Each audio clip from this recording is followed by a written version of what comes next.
Is Pete back yet? We're back. We back. Yes, hello, hello. We got snacks, we got drinks, we're all good. We exist again. I can hear us. What? I think that's coming from Is there an echo? Oh, no. someone's really feedback. No, we just have audio. I just unmute the audio for the first part Oh, for myself, just to make sure. That you can actually Yep. hear us. That makes sense. same thing happened. No, it's funny because I heard it too, but it's because I also randomly unmuted the stream. Yeah. So yeah. Oh, No, well, it's all we're good, Kai. back. Too. We had a weird thing where two of us simultaneously unmuted the stream, and then we could hear ourselves twice. And it Mhm. was It was very weird. strange. But now we're good. All right. All right. So Time for some before break, desert adventures. yeah, some dessert. You guys are here, lost in the desert. No, that was last game. Mhm. That was It's when I true. ate the cake. The dessert storm.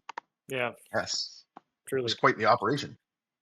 No, so when we last left, we were describing the camelopards, which are in this world just big oxen-like camel things, and they are being tied up to all of these various caravans. They strike all these tents. This huge encampment pavilion, in very short order, becomes an orderly caravan. Um, Again, in your youth, Copernicus, you recall spending quite a bit of time in the desert.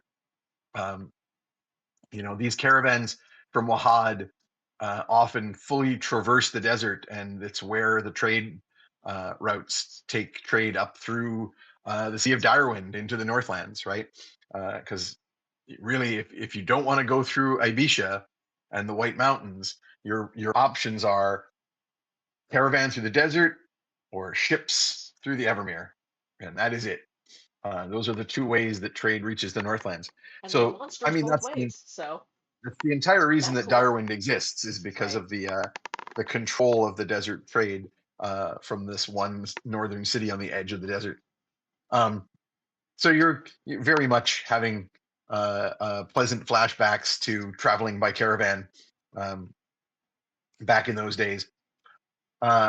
And this is where I was going to speed up time a bit, because the caravan sets off, and it will be several days before you come to any of these there's the cities one and there. that they're Windwater? talking about. All right, if you There. want to put the map up. Yeah, Direwind is over here, but we are going even further south and east. So we actually Yeah. go off this map. That's on the edge of the district. So if you switch from that one to the other map, it's actually pretty straightforward to go on the zoom in of the big world map, or zoom out, I mean, of the big world map. Yep. And then you can see, it went to just our regular No, I was screens. just switching us over. Yeah. We I thought you were just going to are- do the thing where you drag the one image off the other. So if you look up at that little tiny slip of river in the Northlands, right next to where the end of Northlands is, Yeah, up here. with your mouse. Yeah, there we go. You're delayed a bit. So right at the bend, that river is kind of at the edge of the desert. Those hills there, that's where Direwind is. So all of the caravans that cross the Desert of Ix to the Northlands, they all those trails end at Direwind. We're going much further east and south. Well, you're already east and south. You guys have teleported into somewhere in the heart of the Wahadi desert. So you're south of those mountains. Yeah, and heading northwards. Cool. So over the next several days, you travel with the caravan. Most of this particular caravan are Leonids and Tabaxi. As I said, there's a handful of gnolls, and there's a handful of Genasi, sort of like the humankin that have elemental blood to them, which is very common. People Jin combo. Yeah. Exactly. Whereas everybody else pretty much are beastkin. but overwhelmingly with this particular group, Leonids, and there's obviously a lot of not reverence, but whatever, respect given. That's the word I'm looking for to Prince Assad, who is clearly a person of some import out here. Which is why they put up with him being such a doofus. Yeah. Well, and in fact, he's kind of treated almost childlike. Like, they don't. It's they're very like, yes, sir, yes, Saeed, and all these things. But then they don't trust him with anything, right? Like, then it's kind of like oh, they're serving him hand and foot. They're like, but no, they're actually cutting up his meat for him so they don't have to give him a knife. Like, it's like, isn't that normal though? Like, yeah. that seems entirely normal. Yeah. That's just the way people should be treated, right?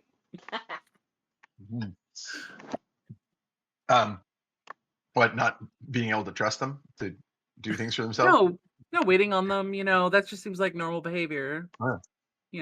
Well, he seems to think so. But as a result, you don't have a lot to do with him at this point, unless you specifically seek him out, because he's just kind of being kept aside and pampered. But over the next several days, you're all able to attune your magic items. So Morgan, you reattune your blood vial, which is kind of a key thing. So now finally you have, it's really annoying because it's bigger than you are to start with, but then when you're done, it becomes a little thimble-sized Starbucks cup, a little bedazzled. Perfect. I forget what they call what's the general term for those cups? It's like cold cup. Yeah. Insulated cold cup. And then your cloak, of course, becomes a nice small little, more like a little shift. So your diaphanous wings don't have to deal with it getting in the way. Uguna's going to spend some time around the campfire in the evenings when we're not traveling, working away with some like really tiny little tools, because I've got my armoring tools and my tailor's tools, and I'm going to try and make little tiny armor for Morgan, even with my big fat fingers. Like how armory, you're just like an outfit. Just like an outfit. Yeah, because Morgan cannot actually wear armor. Yeah. Has no armor proficiencies as a sorcerer. Yeah. And in fact, that's what the cloak is. It's a cloak of Eldritch Armor. Oh, nice. It basically is a permanent mage armor spell. Got some progress on the keychain chair. Oh, cute. For Morgan. Oh, it's Juliana. Nice to see you. That's one of my two spirit buddies. Rad. Yeah, it won't be like armor. It'll be like a practical traveling outfit. For traveling in the desert. Yeah. Morgan's just been tiring herself out by casting Prestidigitation just for the sweat alone of constantly being in the desert. The sweat, the sand. Yeah. At one point, just to like self-regulate, she's going to like go into like a small chest just to get not battered around by the wind and the sand. Being 12 inches tall is rough sometimes. Yeah. At the end of the day, every day, Pernie asks Bugno to just turn him upside down and shake him, and all of the deep crevices in his old man face will just release all the sand that is piled inside them, like out of like shaking sand out of a boot. I picture too, like all your wrinkles just get like deeper and deeper as the sand drags them down, and then you pop back up. Yeah. Like a pine trees in winter. Yeah. It's finally shaking it all off. Pernie will try and get a little side conversation with Tromlin at some point on the trip if that's possible. Like when it's quiet, like fall back from the group of ways for some privacy. Yes. Dear Grand Nugget, in your times where you've met with the Raven Queen, has she shared with you any of her goals in this realm, or specifically, has she stated her thoughts on what the Raven cult itself is doing? Because it seems to be acting almost independently of her wishes. She said not a single thing. The only thing she really cared about was the clue. Okay. I mean, that makes sense. It's an object of immense power. I've been thinking more and more about the fact that my dealings with Shukek Za, one, uh, perhaps would put a target on me in these lands, but longer and deeper, I've been thinking about the fact that we will find ourselves soon at odds with him, and I don't know that I wish to try to wield his own power against him. He seems impossibly strong for that. And while I have lived a long time because of that power, it might be time to strike a pact with something or someone else. And the Raven Queen specifically, I don't know that she's particularly thrilled with the actions of her cults. And I don't know if she'd be willing to give some power to an avatar who is bent on perhaps restoring her name and purpose in her following. Anyway, I'm a very old man, and I might turn to dust if I break this contract. I might immediately turn into a cloud of dust and vanish. Or who knows, perhaps I'll start to advance at a normal aging pace from where I am now. I truly don't know, but for the first time in hundreds of years, I'm giving some thought to trying to sign a new contract, as it were. I was just curious to know if you had any thoughts on the Raven Queen. There's also a djinn in walking distance, so that's on the table too. But the Raven Queen seems like the I devil. can always ask her next time I come across her. I have a feeling I haven't heard the end of it. You know what? Or wait, I know. Hold give on. Her my number. Give her my number. Give her my digits. I'll summon my son. Here, loosen the collar at the neck and reveal your raven tattoo. And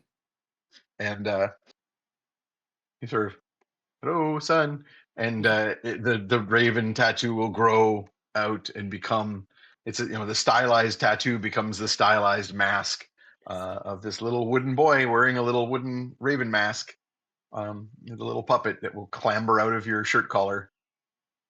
Father. First off, I give him a piece of candy. Thank you for showing up. I will too. I'll give him a hard candy. And he sort of just his wooden beak will clack clack clack on the candy. He just can't actually eat it, but he plays with it. Your grandpa might need a new patron, and he was wondering if the Raven Queen would be interested.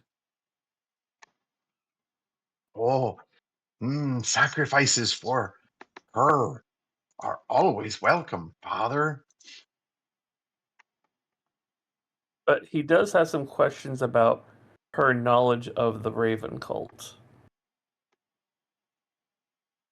He'd turn his head back and forth all bird-like and look at you through his mask. In Ravenfall in particular, it seems they've gone a bit rogue, and might even be giving her a bad name, and I have cause for conflict with them.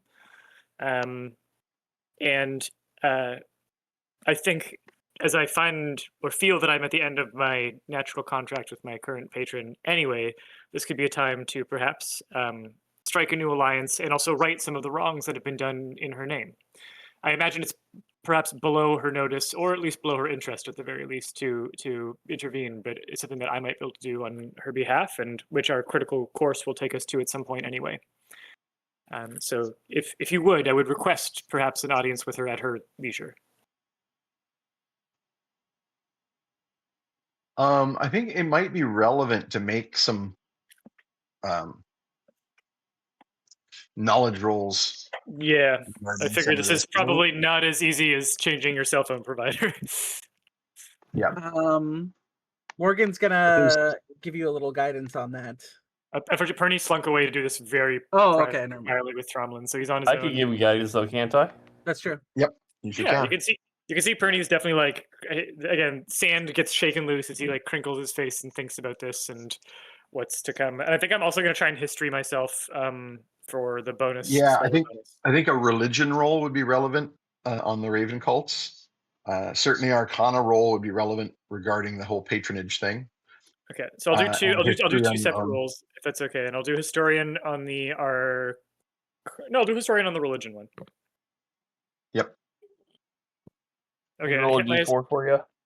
I hit my historian. Yep. Yes, please. And I'll take the d4 on the Arcana side. Arcana, okay. I'm trying to You find can a guidance d4. both of them, right? nice, yeah. Guidance is a 1 round Yeah. casting, but like these It's a knowledge cantrip rolls as well, so yeah. So he can throw guidance on both of those rolls if you want. first one's a +2. Okay. Next one's a +4. Okay, so I got 31 on the Arcana, That'll and I do. got very bad on the religion, but we got a lot of bonuses counteracting that. So 2 + 7 + 3 is 12, +2. 4. Oh, Oh no, that one had the +2 in my mind, or I'd allocated it that way. okay. So 14 for the religion, but 31 for the Arcana. Do you want, because this is specific to the reading cult, do you want to burn a reroll on that? Yeah, if I can keep, and I can keep all the other bonuses to it without rerolling those. Yep. So, Okay. so the modifier 12 got me to a 14, so I have a +12. 20, dirty 20. Dirty 20 is much better than a dirty 14. So on the religion roll, and like even though Tromlin is not super knowledgeable about the religion stuff, he's more of a casual cleric, as we know. I would say that between the two of you, you kind of think about what's going on with these typical cults. But the thing is, when it comes to a cult that has, whether it's a god or another entity that is being worshipped by said cult, unless the cultists are specifically warlocks and have pacts with the patron, there's almost a beneath notice kind of scenario that occurs, right? So it's very possible that with the that large parts of the Raven cult in the north are not particularly doing things because the Raven Queen wants them to.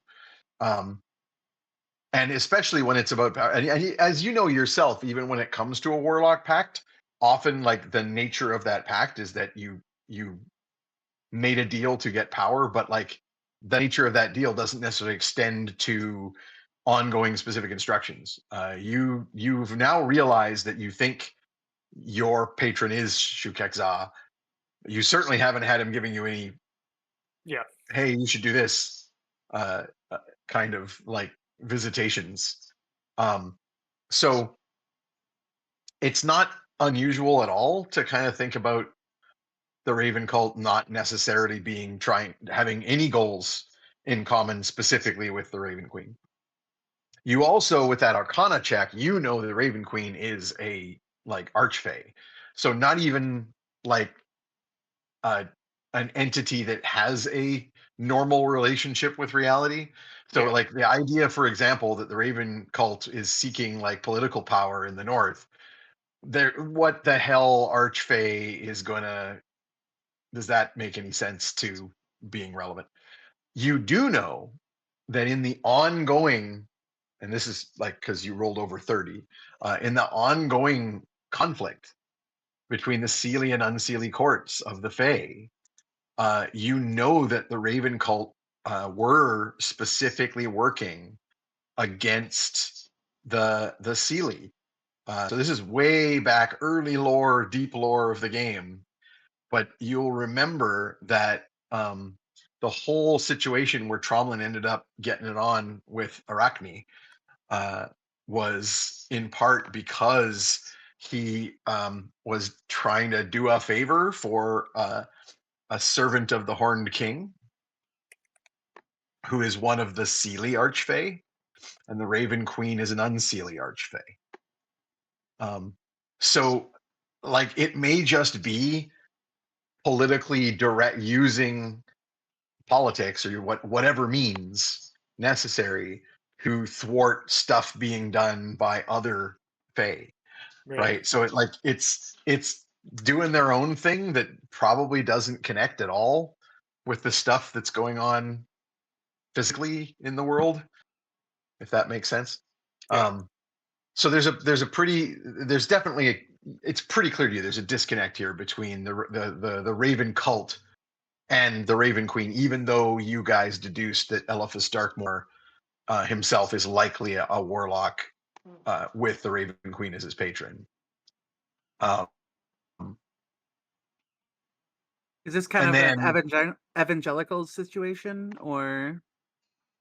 I mean, hell yeah! Like I mean, look at yeah, if you want to have like a really contentious real world analogy to Dungeons and Dragons, if you're like not a Trinitarian and you want to put Jesus in the box of like powerful entity but not necessarily actually God, then yeah, that's a good option as a warlock patron.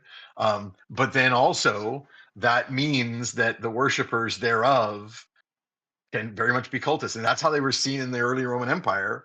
Right. As the Christians were coming out, they were these weird cultists to the Romans, until like hundreds of years later, when the Romans started adopting the state as the state religion. So that would have been how they felt about Christians, weird cultists who worship this guy who said some stuff and they believe that he carpenter died and rose from the dead.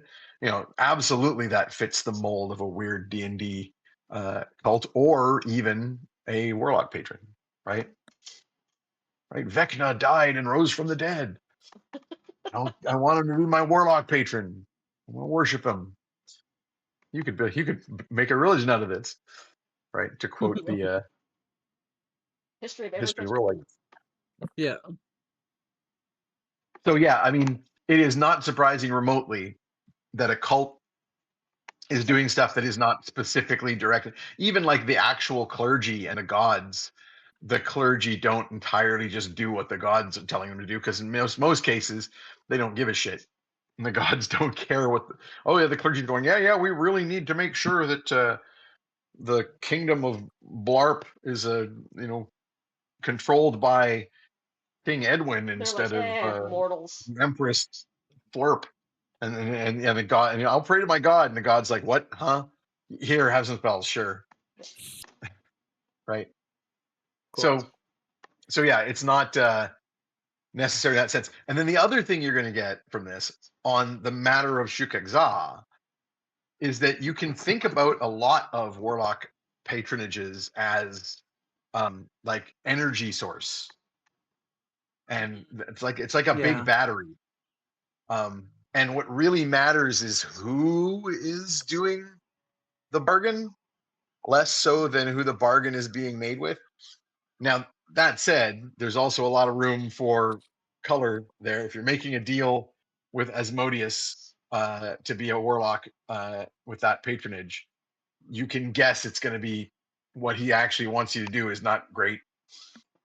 But like if your warlock patron is the Raven Queen, or some other largely impersonal force, or not very connected to what's going on amongst the mortals, doesn't necessarily automatically mean, my warlock patron is I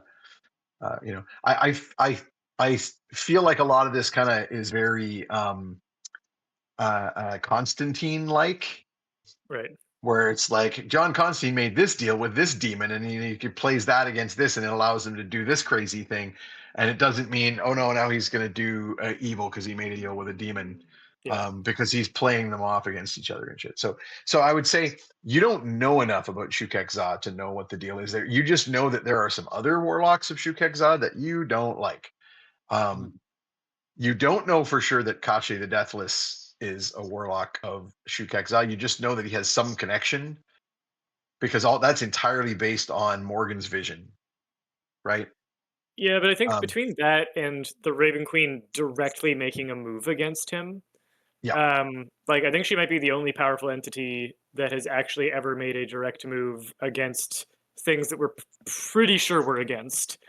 And the resurgence of the like kind of pre-god nihil entity, non-entity, is like a threat to.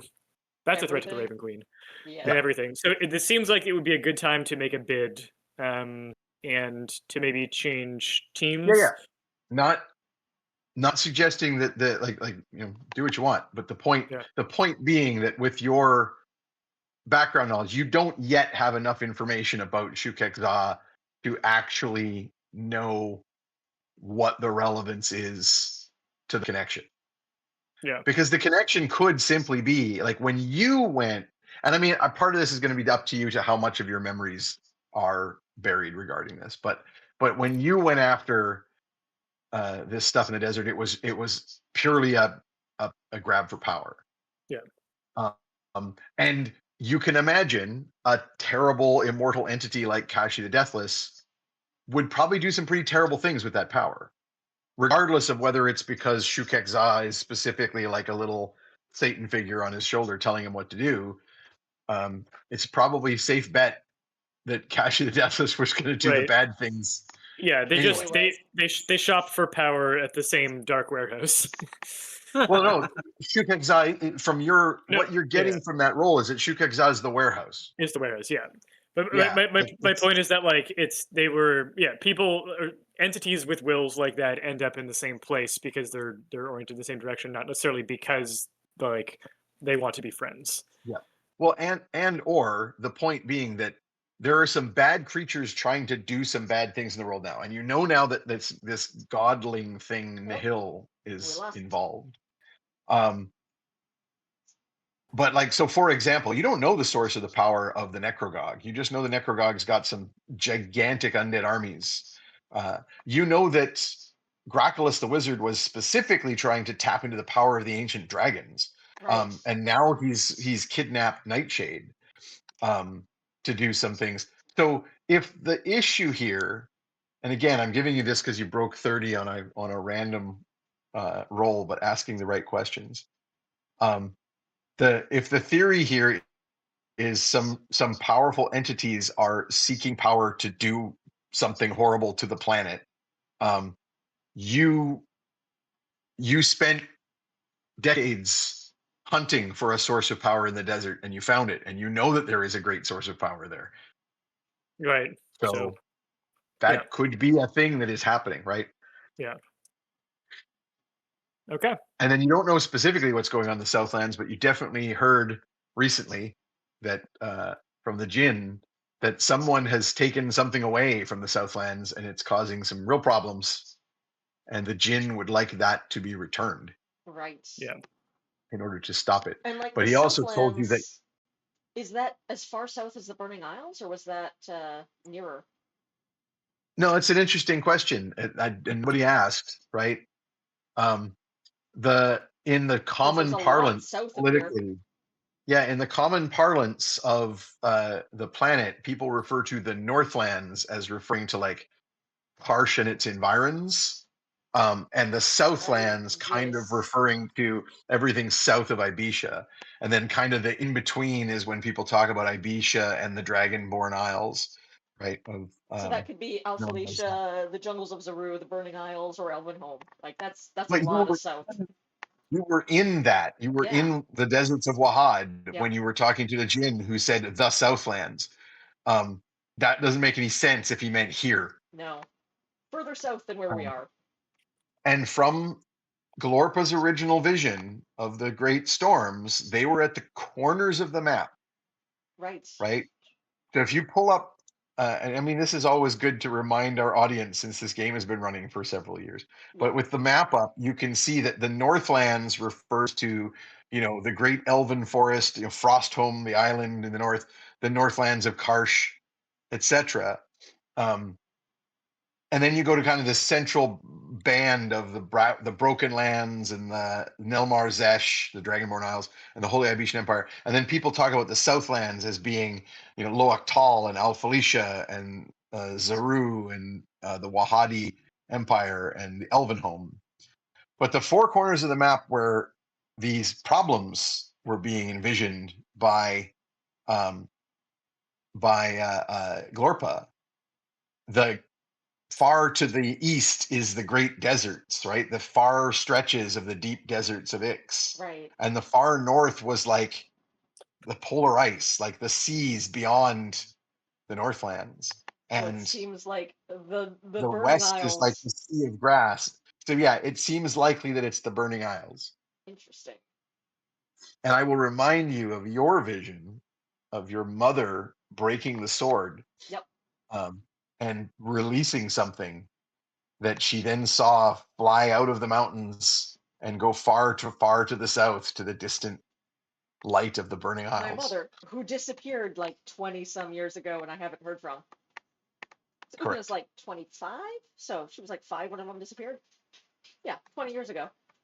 And you already know that in the Northlands, Graculus the Wizard has come south from Raven, not Ravenholm, the Erie, Yeah, or Irvik. That was what it's called. Irvik. Irvik, the city of the Raven folk. way up Uh, in the north. yeah, near the edges of the grinding ice. Yeah. And you know that the army of undead are centaurs from the Sea of Grass.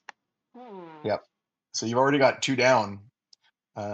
You know that Kashi the Deathless has his weird undead cult, but that's not really out in the far reaches of the deserts of Ix. Yeah. So That's like not exactly sure pretty what's on out there, the but border. yep. Okay. That's kind of still in the Northlands, right? Yeah. Because that was right by Morwindle. But Morgan's vision saw Kashi the Deathless like parting a great sandstorm and peering far out into the desert, and there was a strange black stone obelisk Right. that seemed familiar to Copernicus. Obviously, you couldn't actually see that far into the desert from Morwindle, but it was a vision, right? Mhm. Visions can do all kinds of fun things. So anyway, some of that is just reminding you. Some of that is, hey, you got a 30+ roll on your Arcana here. Crazy. As you're thinking about this and talking to Tromlin about the Raven cult and the Raven Queen and your current situation. Well, Pernie's gonna he'll definitely leave Tipper Tap with like the I would love to talk with her non-committal initial conversation, and leave it at that. And what he might do is spend a bit of time. I think he will take both Ugna and Morgan into his confidence to kind of talk about this decision. And I think he could use some help from Morgan and Tromlin on like crafting his pitch. Like, what would an archfey care about enough that like the pitch would be worthwhile for like your because as I understand it, Nightshade is like a prominent member of the Raven cult and like has some of the Raven Queen's power. No, she is not. No, the Fae. Raven Oh. cult has frequently fought against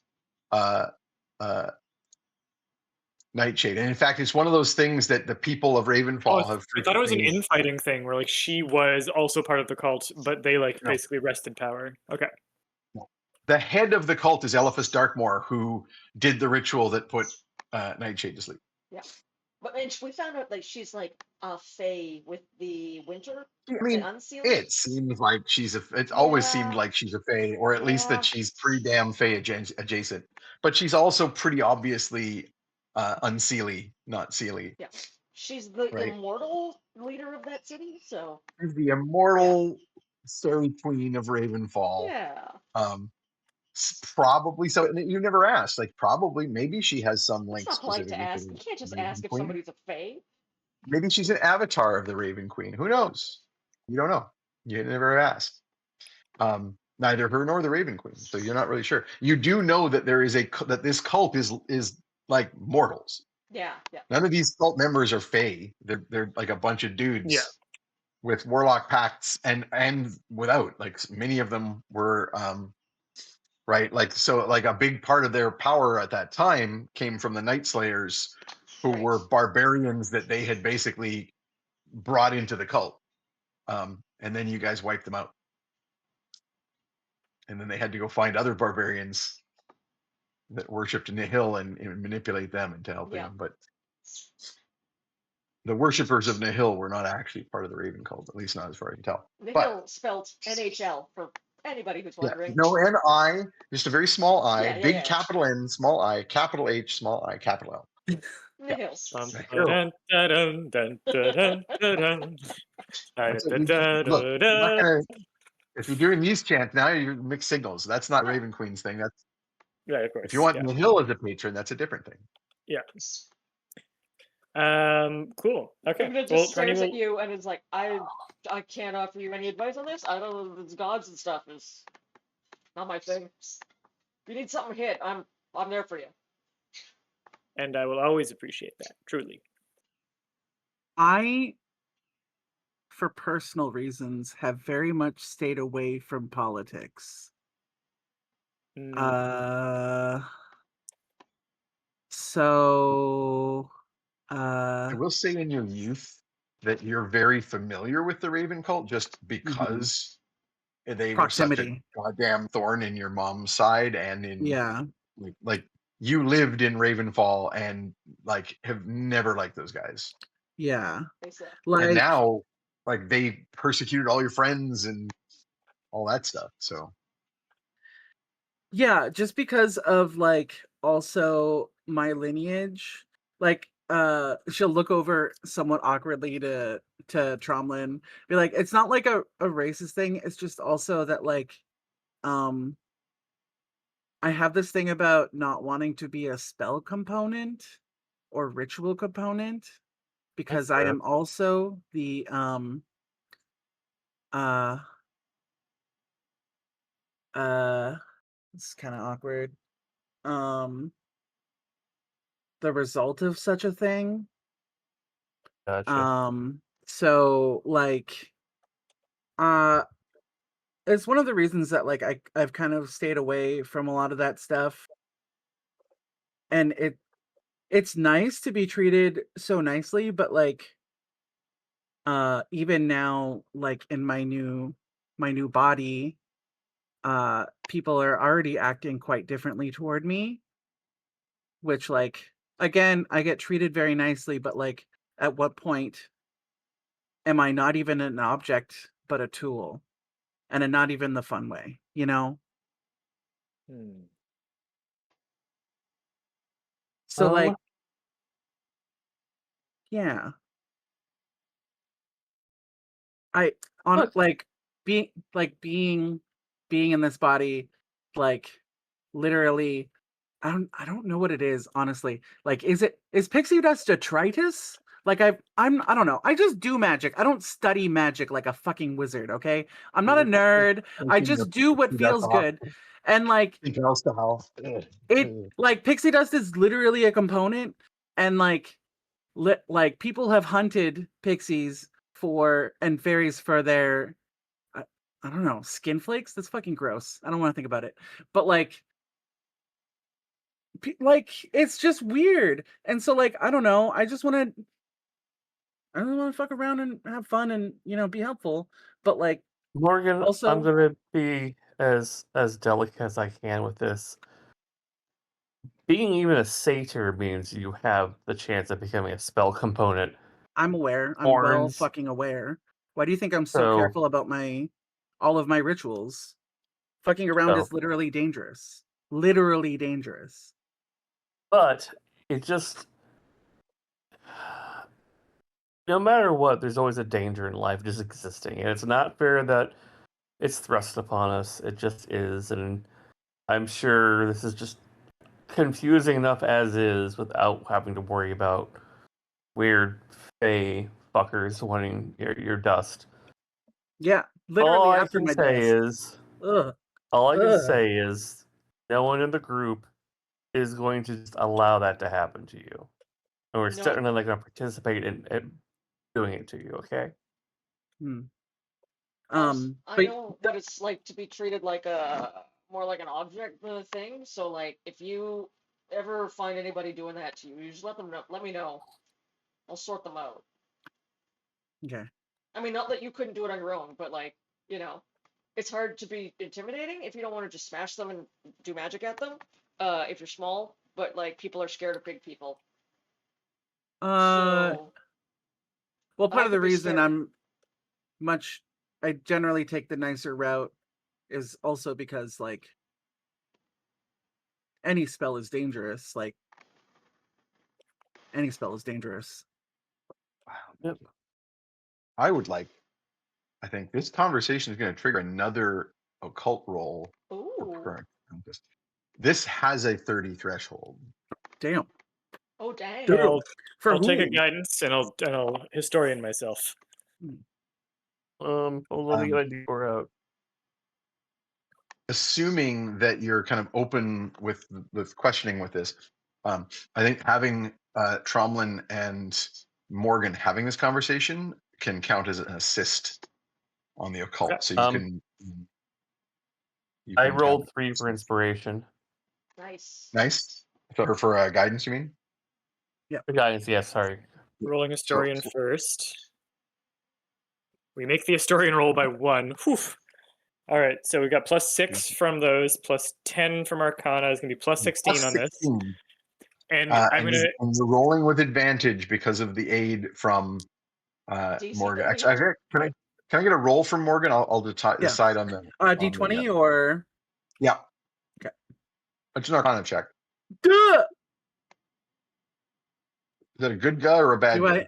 Do I have an inspiration? Yeah, that sounded like a nat 1. You have precisely 1. I will do it. You also have other options, like you can just do Oh, yeah. I will do Tide of Chaos reroll. I'll do a Tide of Chaos. I would like confirmation that we're in our little tent. Yeah, like this is all happening on the road. Yeah. Like you guys have multiple days here to have these conversations. That's a 10. That's much better. Much better than a 1. Yeah. So what's that total give you? Ooh, that's Arcana. You can guidance yourself too on that. Oh yeah, that's true. I've got mine. You might as well. That's a 2. Oh shoot! All of my freaking spells were closed because I reset. Sorry. Yeah, so that's 18. Yeah, so that's enough to give the inspiration to Copernicus. Okay. And go ahead and roll your wild magic. Yeah. Surge effect. 2 rolls and you get to pick the better one. That's a 1. 0, that's a 1. 1. That's a 0, 1. I took a picture. Roll again, because I think you won't want that. Yeah. No. That's a 36 for the other one. Let me. That's so scary to roll 2 1s today. You have rolled some bad shit. So your choices are not great. Great. Your choices are either your age is going to change again permanently, like it did before, or you've got the one effect, which is roll on this table every turn on the start of your turn for a full minute. I'm aware of how that went last time. Yep. We do, honestly, last time it was so bad that I couldn't choose the benefit. I couldn't choose whether it was the better or the worse. That was a special situation. That was a special situation.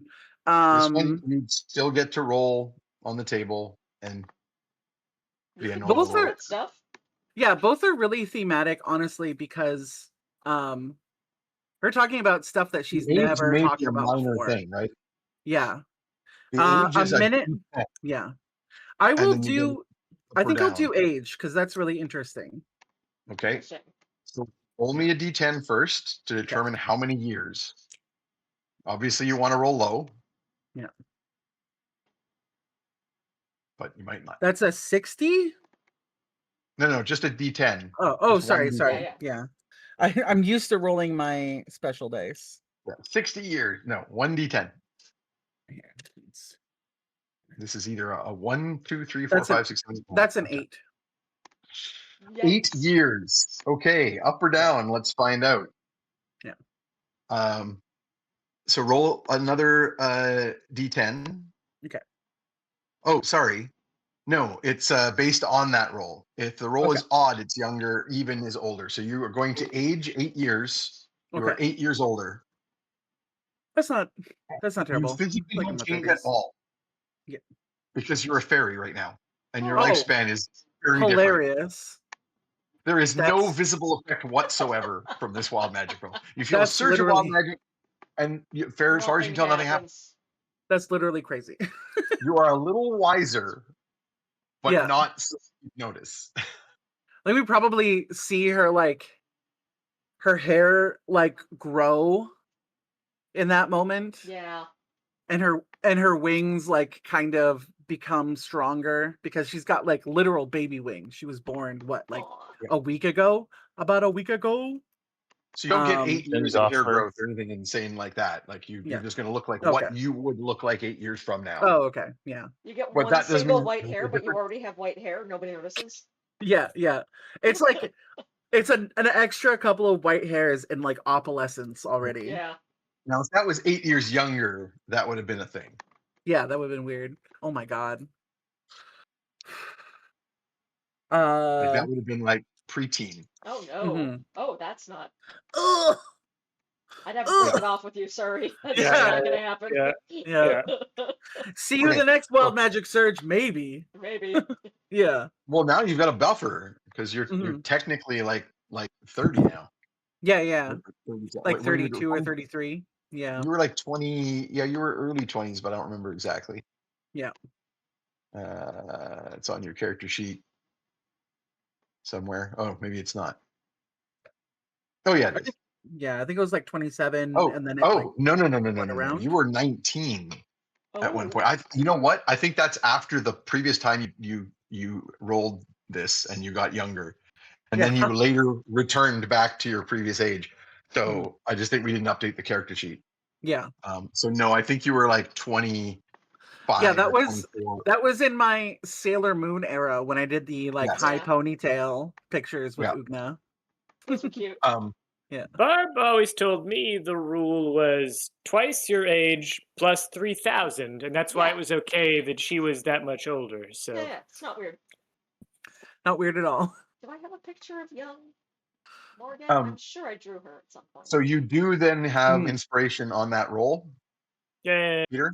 Oh, here we go. So for all of the work that you put into it, Morgan, I'm gonna have you roll the other die, the Okay. inspiration. So I'm rolling one. Each You're of you rolling roll a one. die. You need one of these dice to break 14. Okay, I'll do a different dice. Here is young Morgan and regular Morgan. Because you also got taller and your hair got long.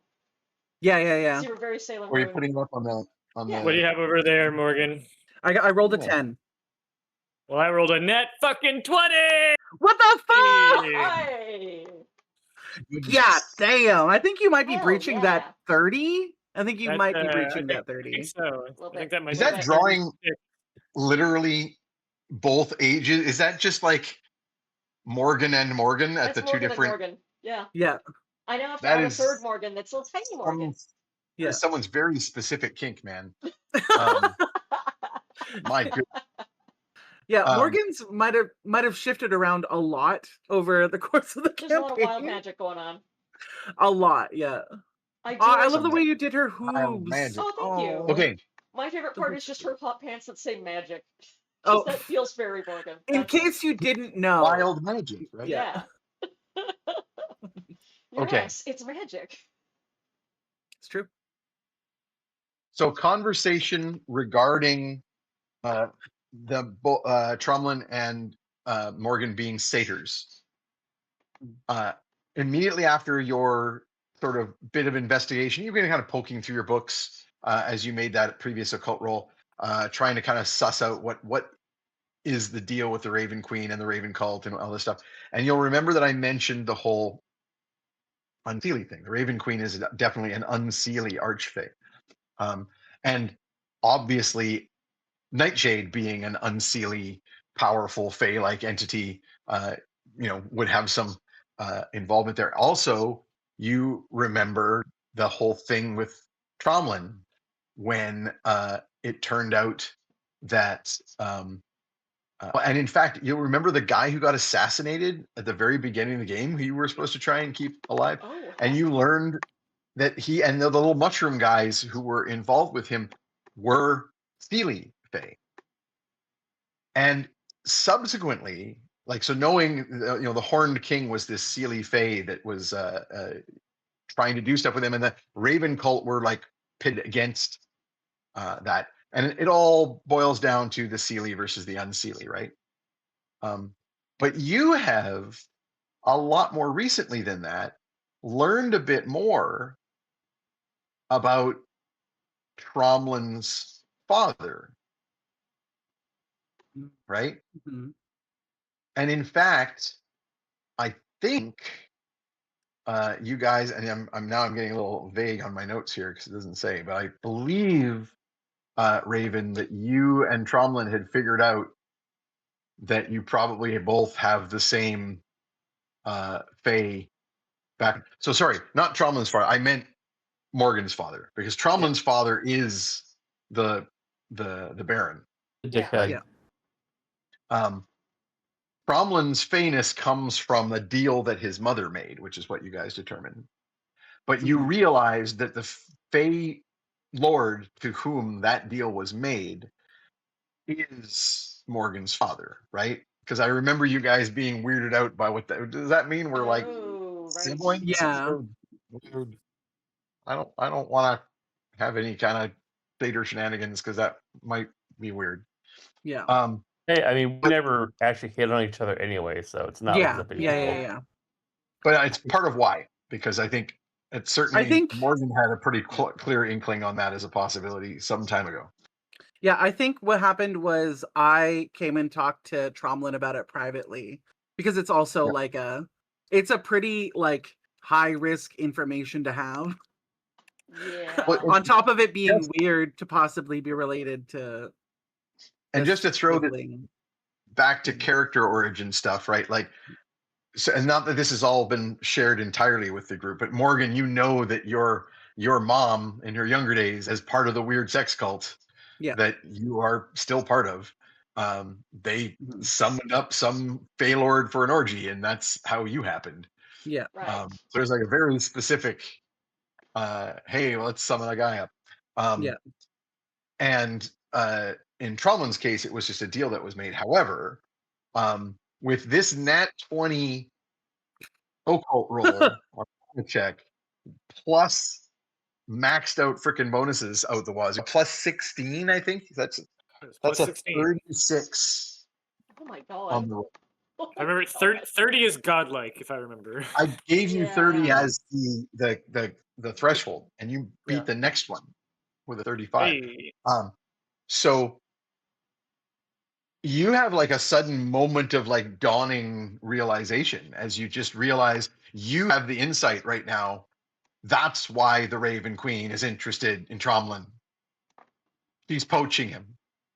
Mm, Oh. Tromlin's a Seelie phase plaything. Offspring. There's no way the Fae that was summoned for a rut fest that created Morgan was not a Seelie Fae, and probably a Seelie Fae. Like, that's the Horned King's thing, is basically the Horned King is the He horned.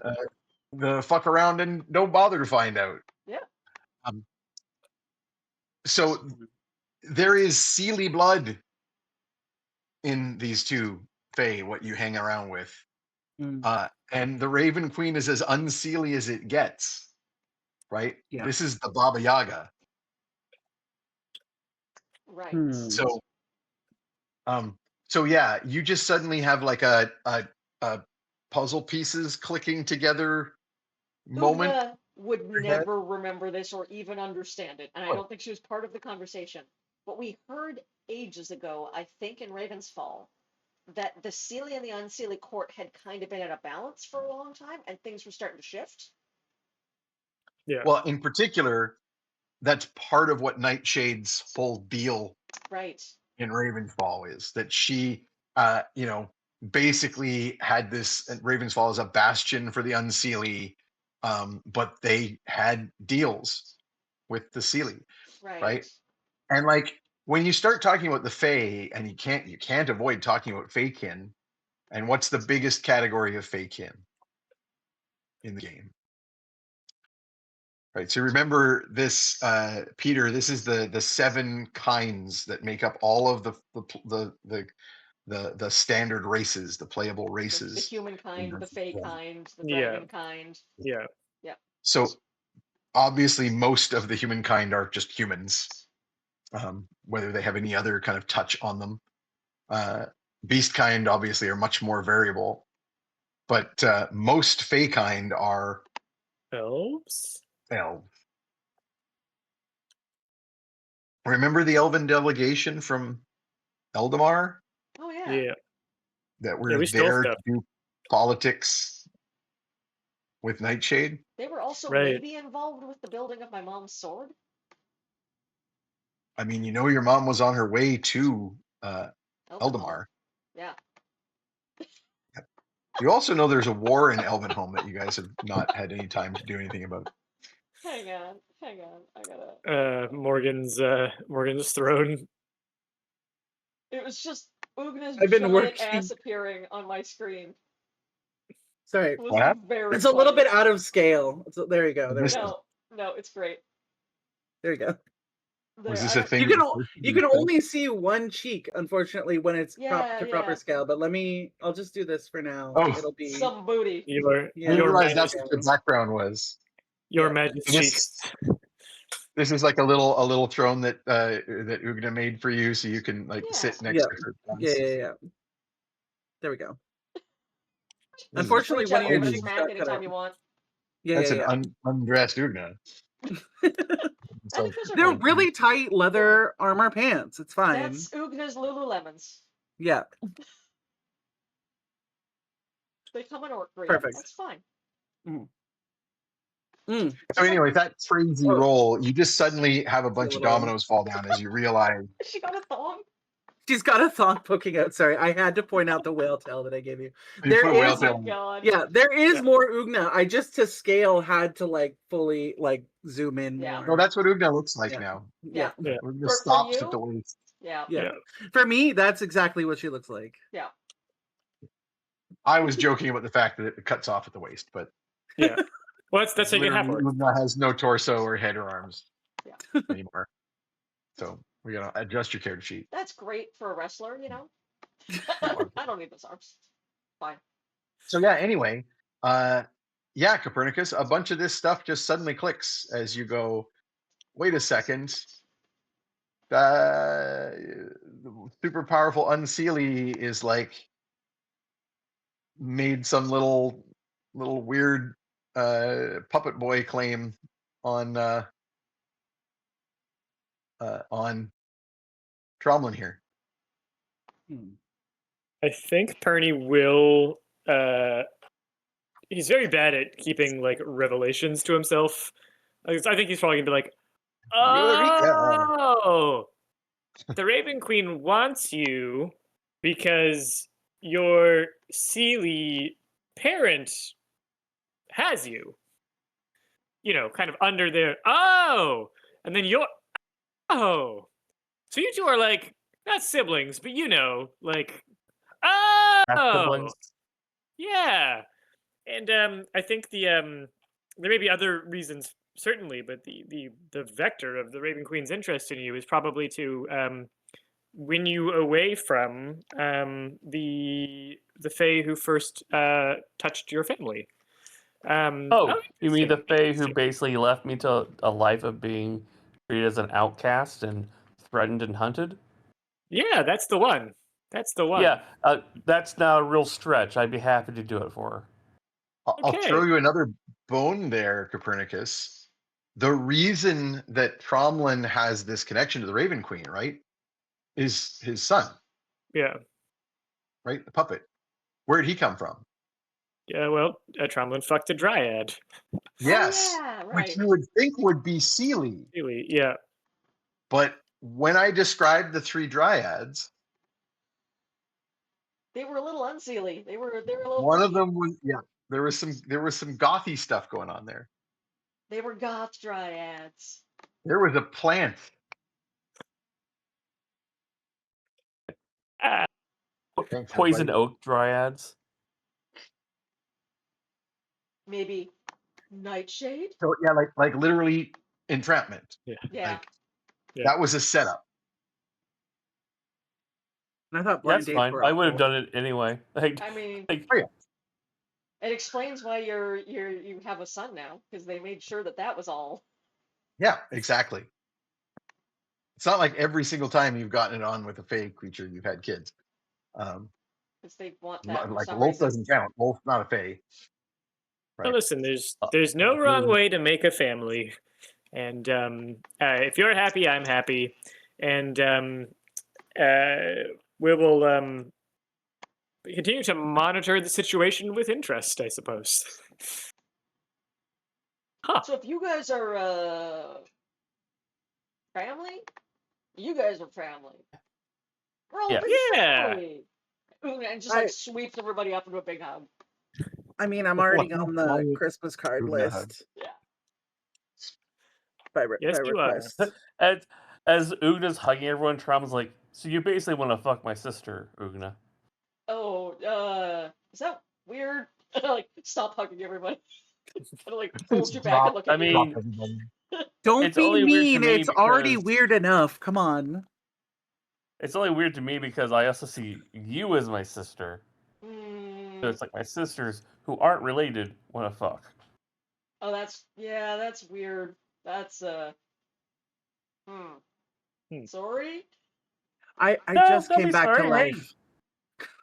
I literally just came you back to can't- life, please. Having toes is help weird me, no. enough. Oh, That'd be Tromlin just thought something. Tromlin leans over to his new pixie friend and whispers in her ear, you know, humans like to suck toes.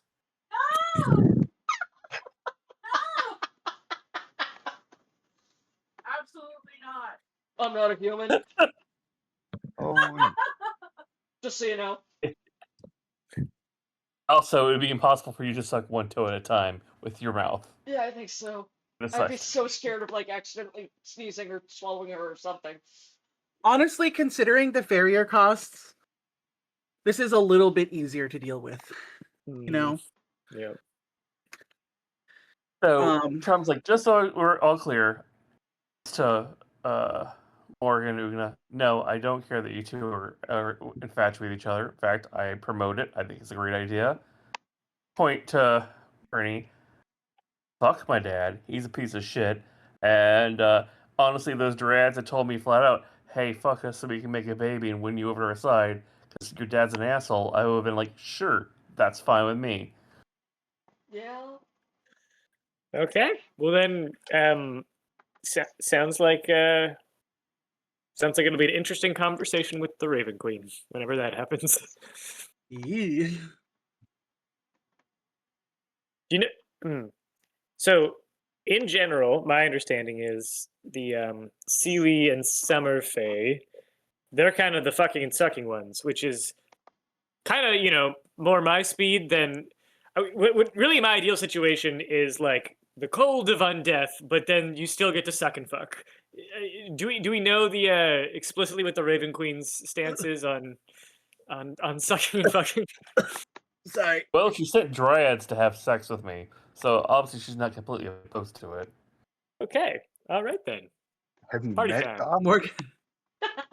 Morgan's just like holding on to like a little satchel of like lavender and other little like essential oils to her mouth because she's constantly just getting wafts of old undead man smell as we hang out.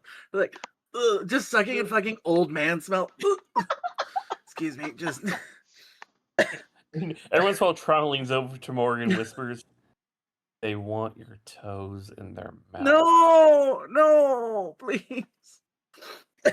This is my worship to my god. I'm causing suffering. Making someone a Stop bad using day. your worship as an Fair. excuse to pick on me. A bad day. We're also moving through multiple days here, so if you do want to Mhm. roll again, you have that option. That's true. You can also just stick with that next one for a while. god is hold on, that is a 9. Njord. Njord is sort of the D&D Odin. So, Oh. but specific to wealth and good fortune. Basically, somebody who has read D&D stuff read a book about runes. So this is the wisdom rune. So, but in any case, the northern god of wealth and good fortune, father of Frey and Freya, generally associated with lordship and nobility. The whole divine right of kings in the north kind of has a lot of this. Tromlin it actually says on your god write-up, oh god, Tromlin likely has mixed feelings about him now that he's learned about his family lineage. Oh no. Symbol is a simplified longship, usually in silver. I Wait, mean, is he associated with my father? No, he's associated with lordship, right? Like your father is a baron. On the other hand, your choice of interpretation here is up to you. Because now that you've learned what you've learned about your father and your lineage and all the rest of it, you're the oldest son. Mm-hmm. So I am the rightful heir. Yeah. I mean, you could be like all, especially if you're currently worshiping Njord, it could be like, hey, Njord, I'm actually by divine right the baron of such and such. Do you want to do something about that? Actually, I would. In a prayer to him, I would actually bring this up. Like, just so you know, I am the rightful heir, and those who come after me are wishing to usurp me. And my father is trying to deny the divine right of the firstborn son. Sounds like a great way to pray for spells. I was just picturing your dad, Okay. like, the Baron is just suddenly having a terrible day. All of his meetings are going wrong. He says the wrong thing in court, and everyone's laughing at him. Good. Excellent.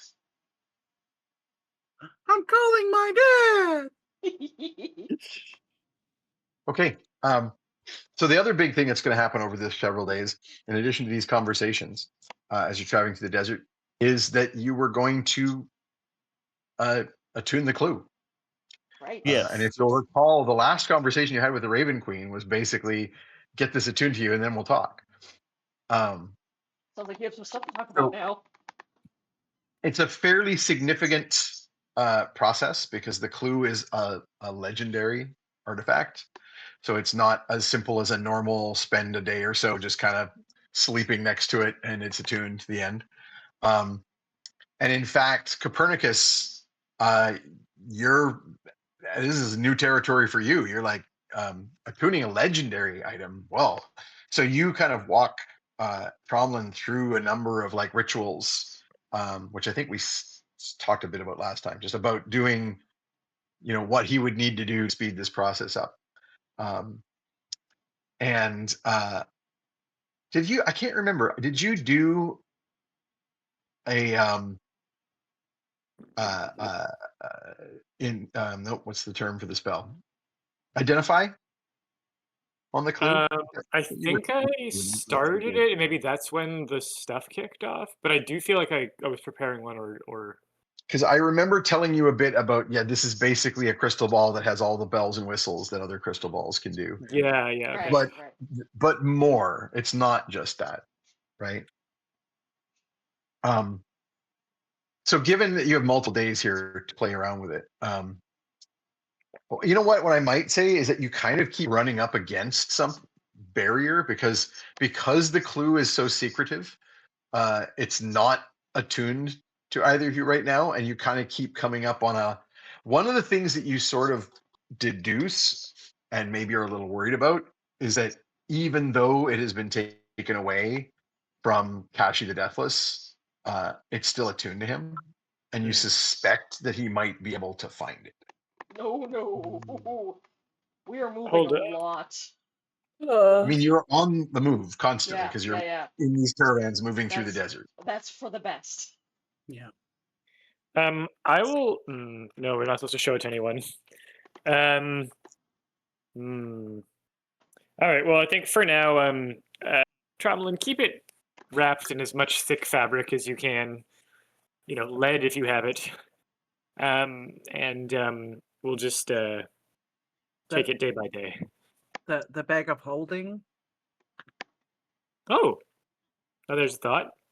You can keep kind it in of the a bag of different holding space. whenever you're not working on attuning it. Yes, You I think suspect that's wise. that, in fact, from your investigations, that you suspect the reason that the Raven Queen didn't want to talk further to Tromlin is because if the clue is still something that can be detected by That makes sense. Yeah. Kashi, then he might be able to glean something of that conversation. Tromlin, I recommend you never use it outside the tent. Never use it. If you can, keep it under a blanket or under coverings as much as possible. I think that would be wise until you break the previous owner's connection with it. Works for me. And in fact, works great because you can't use it until it's attuned to you. You're like, Yeah, don't true. use it for what? A paperweight? I can't. I mean, by using it, I meant like when you're attuning to it and holding it and stuff. When he says that, you were just about to like bowl it at some sticks that you carved. You're like, okay, don't use it. Right. We Using it to crush some and drain out some tofu for breakfast, just as like a little weight. Rubbing it on the arch of Ugna's foot to Oh. help get rid of the Charlie horse. Yep. doing handball Uh-oh. practice against like a giant wayfinding sign that says exactly where we are and how many miles to each city. Hacky sack. And so then, as you guys are still carrying on traveling through the desert, hang on a second here. Right. So, as you guys continue traveling on through the desert and kind of having these relations and discussions and trying to decide, Copernicus, internally what to do about your patron and what Cache the Deathless must, like, what is he doing involving that the Raven Queen wants to stop you with. All of this other stuff you've been talking about, and would it be fair to say that you guys have these conversations as a group? So like all of these stuff that I gave you for your roles on history and everything, like reminding the thing about the Jinn talking about something that was taken away from the Southland. It's probably Glorpa's vision. That's probably the South one. Putting all our It's heads together probably on this. Cache. Whatever Cache is doing is the only one left. Then. We know what's happening in the north. We know what's happening in the west. We don't know for sure what's going on in the east or the south. I feel like in a cruel way, specifically, the only thing I'm not privy to is the wild magic wellspring. Rude, but also very valid to not tell me. Yeah, it's a thing I I'm think- gonna throw I think- myself into. I didn't understand how dangerous it was. Yeah, only Tromlin knows that it's a wild magic wellspring. Yeah. But also, I was thinking I haven't had any combat at all since I turned into a fairy, so running or sprinting my fly speed over, I can't even, like, how many freaking miles to try and catch up to Ugna on the back of an owl bear. Yeah. Like, the cramps you would get from the first time ever using your wings to fly at that speed would be so awful. Yep. Just one of the things Ugna's rune boots do is that you always move at full speed, no matter how encumbered. Oh yeah, that's right. Whoa, that's so cool. No matter the terrain, etc. I think the only terrains that affect you are like ice and grease. Yeah. And actually, I think that may just be when it's like on a wall when you're spider climbing. Yeah, I think so. Damn. So as you guys are traveling across the desert, one night you're largely traveling in the night or the evening. You're sort of traveling you find that they do this 2-phase thing where they set out in the late of the day. So they basically, the heat of the day, settle down, put up the tents, get out of the sun, and then not really sleep, because they do that at night. So it's basically like you've got midday rest, and then you've got midnight rest, and in between you have 2 significant marches. Interesting. Yeah. In order to avoid the worst of the heat, but also to avoid being out in the dead of the night when like the most weird things might be out there, and also to get some rest when it's actually really dark. And during one of these periods, in like after dusk, when like the sun has set fully, but there's still that glimmer in the sky of dusk to say that it hasn't been gone that long. One of the actually no, I'm maybe get one of you guys notice it. Raven, Perception? Mhm. Morgan can give me a perception check because you're flying around. Ooh, that's a 19. Ooh. Oh ho! On the roll, Nice. 19 on the roll. Perception so is that's a plus- 25 then. Yeah. So, yeah, you're the first to spot another caravan moving through the desert some distance away, semi-parallel Mm. to you guys. Ooh, we might have some people nearby. What's Ooh. the protocol for like socializing out here? I don't even know. This is about as far from your character's wheelhouse as possible. You're like, would it Mm-hmm. be like it is in the frozen north in Ravensfall? Like the Yeah. Chillwind barbarians? No, probably not. Melkoi, we see Morgan spotted in the distance another caravan traveling along the same route. Is there a should we be hailing them or trying to guess their intentions? He will look a bit surprised and say, the same route, you say? They are Same direction, parallel to going the us. same direction. They must be making for Karazim as well. We should certainly hail them. There is safety in numbers. I doubt that they are. You say a caravan, wagons laden. Yeah, there's beasts a of number of burden. them. Then they are not raiders. Raiders do not carry wagons and goods. I wouldn't know. Well, they might after, being successful in what they do. But Are they riding towards us? let me go up and take a look. I'll bring out a little spy glass that's too big. Aw. I'll just look through one. It's Like so what was an dusty opera here. glass for Morgan, and now it's Yeah. like giant binoculars. Yeah. I'm just like really. I'm basically holding on to one of them to like Yeah. trying to line myself. Ugh. And take a look. Can I get a closer look with some little assistance? Yeah, I mean, you could like sort of fly a little ways out there or whatever, and Yeah, they're not going to notice me. They're going to be a little roll speck really out well there. on your perception. Yeah. So you notice that it's a much more mixed variety of humanoid creatures. Okay. You see a number of quite tall, like elf-like shaped individuals, except they have 4 faces. They have like elongated tall heads with different faces on each of the 4 sides, and each has like a fixed expression that doesn't change.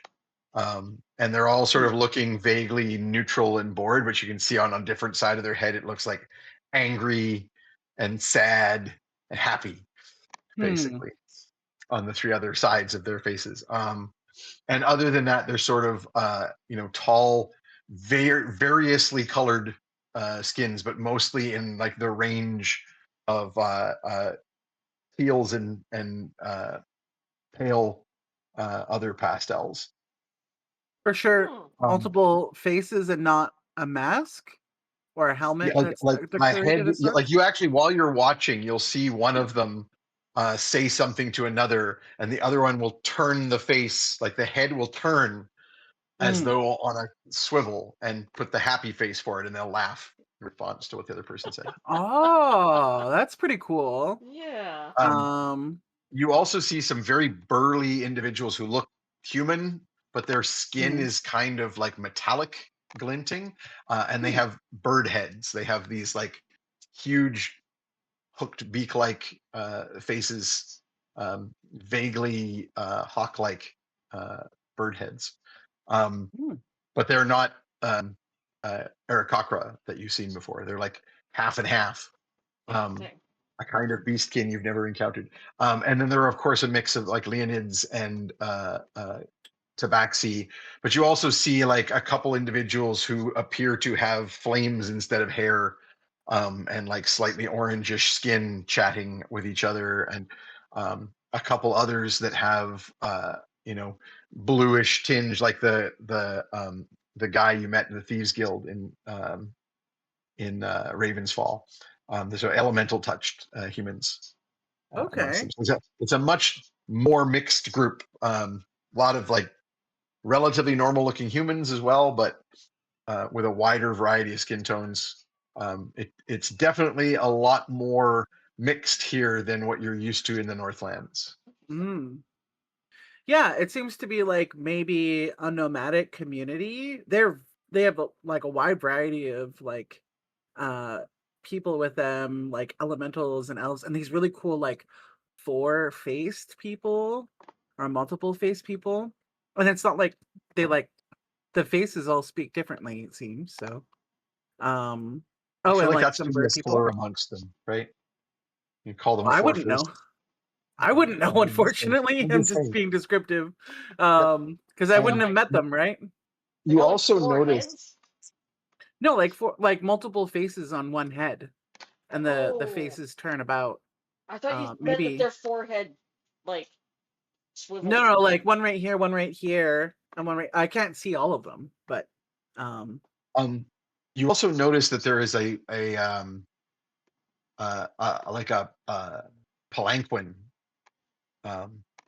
amongst like there's a bunch of people carrying like a frame with like a tent set up on it, and it's closed like as though someone were sleeping for the night, or there's some kind of object of that needs protecting or keeping out of sight on it, but it's being carried along by several of these large burly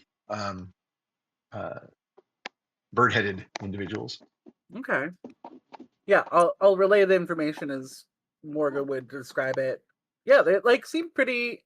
They seem kind of cool. I think it might be like a nomadic community or like a community going to an event. Honestly, do you guys like? How do you, I don't know if they have scouts or something, or like if they would. Yeah, want you a scout do for like them. so. Yeah. Your group is all on foot. They're not like Yeah. the beasts of burden don't move very fast. There's no like sort of like riding. Yeah. The only person who could be riding is Ugna on Trey, but isn't, because Trey is like hot and unhappy enough Mhm. without Yeah. having to carry someone as well. But I would say you'll also notice that the robes that particular group wears are like the robes that your group wears. There are theme colors and theme styles amongst them, and it is a different group. Oh, interesting. Okay. Okay. Have you met? Copernicus, you'll immediately assume that means they are from a different one of the city of the provinces, a different one of the cities. I'm definitely out of my depths here for how we might approach them if we feel like it's safe to. I mean, they seem to go like I imagine that'd be really fun to see what they have to eat. No offense, Tromlin, but it'd be cool to get some local goods. No, that doesn't hurt my feelings at all. I agree. Well, you guys are the talky people, so I'll leave that to you. They might get scared if they see me riding up on them. Yeah, and Morgan will re-up everyone on their cooled stones. She'll use prestidigitation on like some cloths to make them icy and cold, and hand those back out and swap out to Aw. the cold cloths that she's been using to help people kind of stay comfortable temperature while we're out here. Oh, thank you. Yeah, so but like yeah, should one of us go out there? Like maybe we could set off some little fireworks. I don't know if that'd be like too much. I usually go overboard. Melko, should we head on over? Would you like to accompany us, or does the fireworks plan sound good? Because I'm interested in that now. So you're asking Melkoi. Malcoy. The Sorry, I local- missed that part. I thought you were talking to one of the other characters, and then it got quiet. So you tell Malcoy about this other caravan, and he has said that we should definitely travel together. He's already telling the guard captain Duran, who that there are others out there.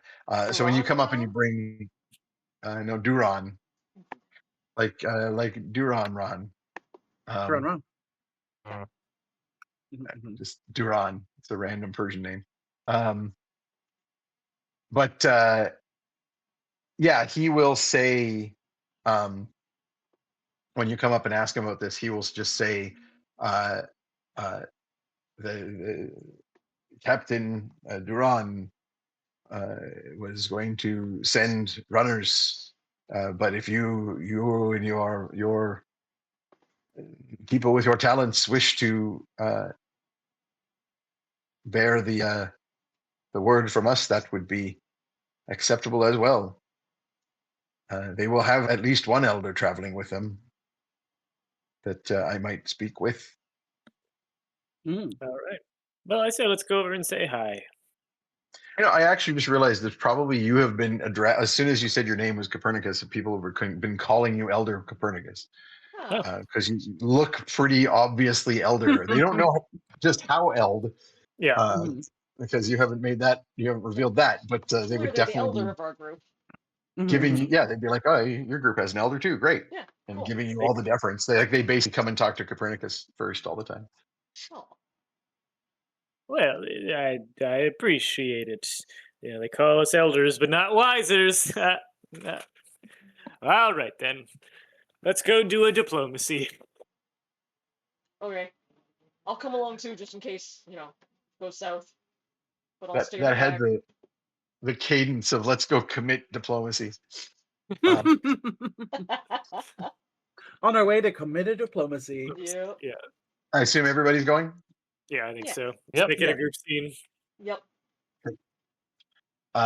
So you make your way across the sands, at an angle to this other parallel caravan, and you can see that they're coming along.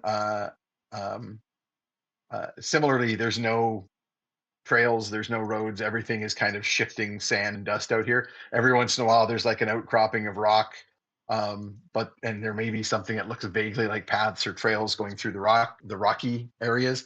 But for the most part, you've been crossing desert. We'll say it's been several days, so you've probably crossed over a lot of the rockier terrain and what made through the various passes in the hills, and now you're back to desert on the other side, on the north side. And so these guys are coming from just some other random place across the desert, but as you have found with your group, they use the stars to figure out where they're going, even though there are no roads. And as you approach this other group, you will be spotted as a giant green lady with her little flitting glowy thing, and her small companions. Yep. One an old man, and the other a satyr. Panting owl bear. Yeah, well, I'm assuming you left I would leave Trey. him with the tray. Yeah, he doesn't need to walk any You're not more than he riding. needs to. Yeah. And so you as you approach, you will be spotted, and one of the guards, most of whom are these eagle-beaked humanoids, one of the guards will make a shout, and a group of them will, like in fairly military precision, come off and form a small formation, little wedge of soldiers with the one guy at the front. You can see that they all have it's at night now or after dark. They've all kind of stripped to the waist. They've got their robes just open, so they've got robes over their shoulders, but they're all bare chested, with that metallic tint to their skin, and they're all wearing the sort of loose pants that are belted ornately at the waist, and they all have huge scimitar-like weapons, bladed weapons, on their hips. They are all carrying spears, but they almost seem to be functional rather than weapons. Like they have little flasks of liquid that glow as like a flashlighty thing for Oh, cool. traveling by night. But it's clearly a spear, and that's just been tied to it as like a thing. And they come over and quick march in your direction. When they come within hailing, the leader will say in Southron, which is potentially intelligible to everyone who speaks Common, but if you speak Southron, you can understand it very clearly. And I believe that includes Tromlin, who speaks Southron. Oh, can I and cast comprehend languages on the way over? Yeah, I'd allow it. And then I think, why do I have Fed open? He's not here right now. But Copernicus, oh, you speak Eastern, and it's gonna actually, I think that's gonna work here because it's not. This is probably a kind of a half and half dialect. The Wahadi being kind of right in the middle of the Easterlings and the Southrons. So you can understand it without that. Okay, cool. Ugna and Morgan will need to roll. Yeah. You're mentioning having a fetid. Sorry, go ahead. Just a 10 for me. Okay, this is an 8 roll, so nope.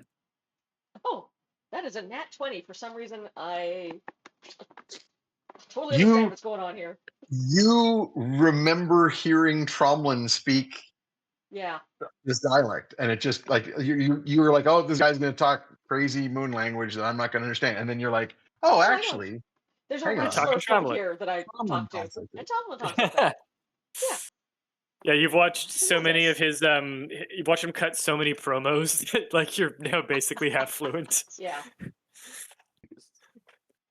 I was thinking, with you having Fedid's character sheet open, it'd be so funny if he had like just the most insane language fluency. Like he speaks almost every language, but he's just disinterested in talking to anyone ever. Yeah. Absolutely, yeah. Like, canonically, that's now how it is in my head for Fedid. It's just like, nah. He kind of does, because I think he's got a language that no one else speaks. Oh, cool. Cool. Morgan's just gonna sit pretty mostly. or flit pretty. Yeah, I was right. In fact, Fedid has 2 languages that nobody else speaks.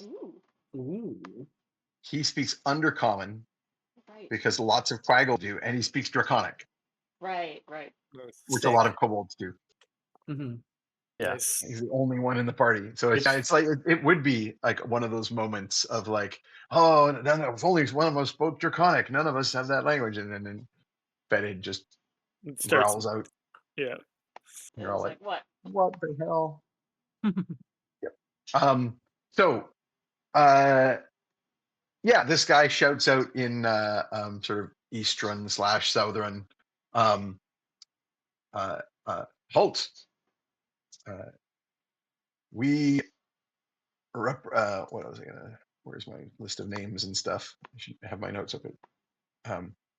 Halt. We are warriors of Jangalar. What satrap do you serve? We travel under the banner of Prince Assad, and we are making our way to Can you remind me the name, Lane? Kazabal? Karazm. Karazm. We're making our way to the city of, the satrap of Karazm, to hold council. He will say, Assad of Zamil. Assuming yes. Never heard that word before. Okay. You know what, though? I will give you a history roll. All right. You are well traveled, and you have been out here, and you might know these names. All right. Morgan in Sylvan actually, also doing some little flirtatious hand signals in her Calton language will go, that cool cat friend of ours, just to see if anyone speaks either of those. No, so the only people in earshot is this one sort of wedge of Okay. soldiers. Yeah. None of them respond to either of those, but there's a lot of people here. Yeah. Naturally, I hit a dirty 20, like not having to goose it with anything. Yeah. So in that case, you recognize these names. These are other major cities Oh. along the northern part of Wahad. Jangalar is a more warlike city that is further east and south. That it has to be warlike because of the nomads that live further out in the eastern deserts. And you've heard about the sort of the stranger beings that live further out in deserts in the southern and eastern reaches of the world. So you're not super surprised to see these individuals. The bird-headed individuals in particular, you vaguely think you might remember the name of the race, but they're on a particular strain of beastkin that is found out there. And the city of Zamil is much further north and closer to Ibisha. And it doesn't surprise you at all to hear that might be where Assad is a prince, because the Leonids and Tabaxi are more in the western stretches of the empire. Okay. Yeah. There are those who suggest, for example, that Leonids are not really lion-like, that they're actually just a cross between Tabaxi and Knolls. But that is like, if you say that to a Leonid, You will get that's clawed. like the slurriest of slurs. Yeah, I ain't bringing that up. Nope. Ain't no way. The other thing that you could say is that they are descendants of Rakshasa, which is much, much more offensive because that claims that they are demons. I hear as a guest in your lands, but I have a theory about racial miscegenation that I'm just gonna pop off. Don't be that grandpa. Do not be that grandpa. I'm just picturing So slow-mo side to side. Yeah. Just a form line mage hand covered. Out of character joke. Yeah. Even Pernie's not touching that one. This is why Tromlin has a sap. Yeah. Yeah. This is why Tromlin has The grandpa choir. Yeah. Yeah. This isn't the first time I snapped my grandpa in this campaign. No, that's Yeah. true. He freaked Well, out. There's the last.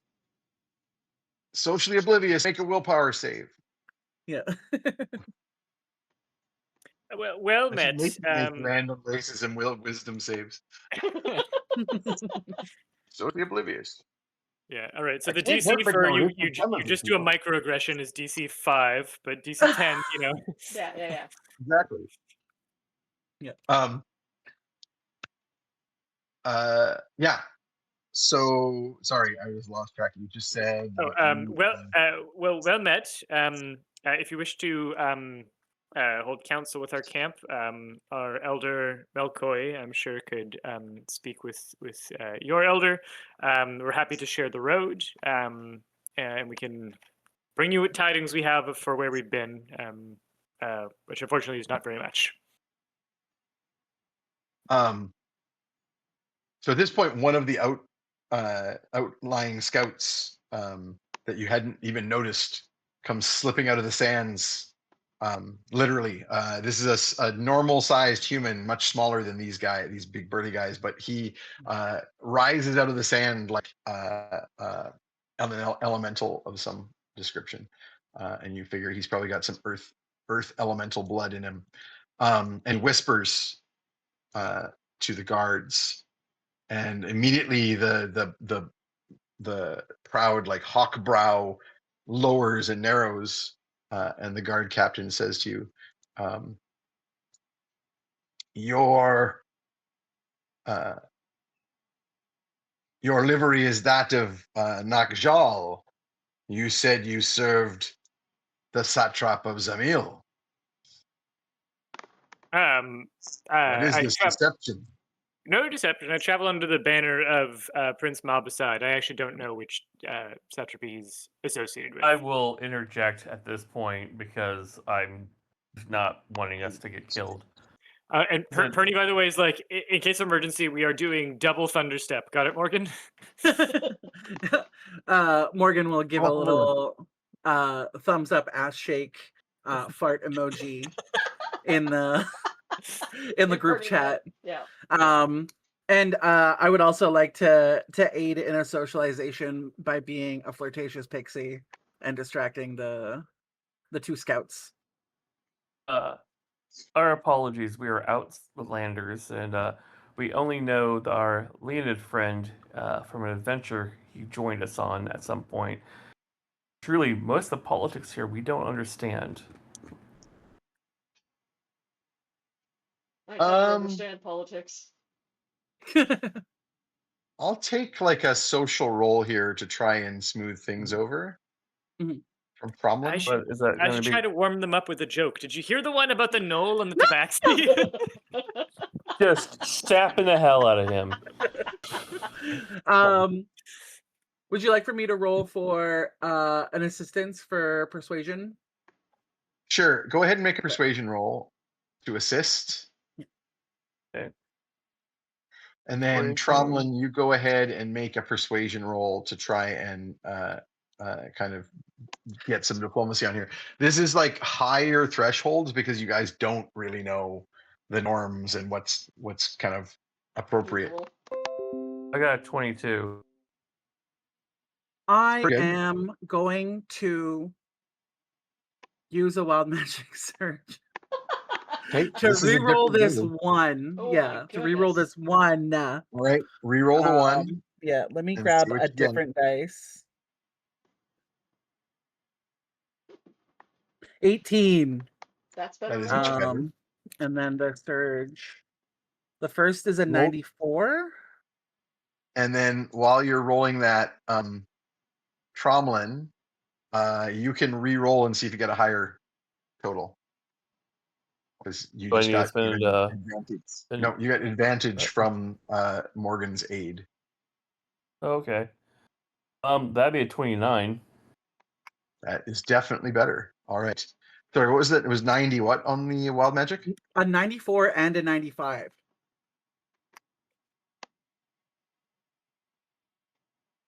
Oh, you want the 95. The 94 would be you grow up size category for a minute, crazy. which is a thing that you do early anyway. Mhm. But 95, charisma radiates from you for the next minute. Ooh. That's You perfect. may use an action to strike a pose. A creature of your choice that can see you gains a D8 inspiration. This dice, it's inspiration die that can be added like bardic inspiration, right? So attack roll, ability check, or saving throw. And that die only lasts for the rest of the minute. It is not used. I think everyone should look at this little comfy potato. Look at this happy man. He's so cute. I thought you were Just talking about so Morgan for a cute. second. yeah, about the same size. Yeah, the size ratio Yeah. is probably about correct. That's like the most Fantastic. awkward thing to try and I figure like out. that you've just been holding him like a random object for most of the Yeah. stream. He's just done that to himself. He Yeah. shoved himself in there. He wants just to Morgan- scream. What if you held like an ice cream? Morgan Yeah. just flitters around and pulls one of these to give a little Oh. ting, Aw. magical smile to Trom as that bonus. Yeah, actually, in fact, roll that extra D8 because that's going to put you over 30. Ooh.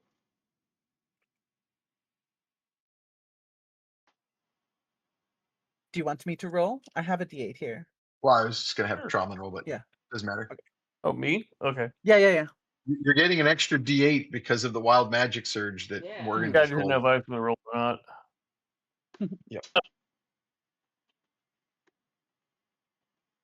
What you got? 7.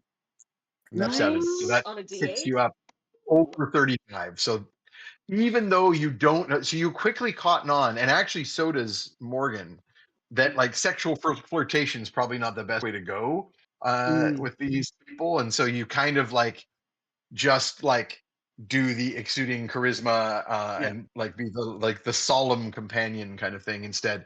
And Tromlin, you quickly sort of cover up and say, we are the directly companions to and bodyguards of the Prince Assad of Zamil, but those that we travel with under the auspices of Captain Ron and of the state of Nakjal.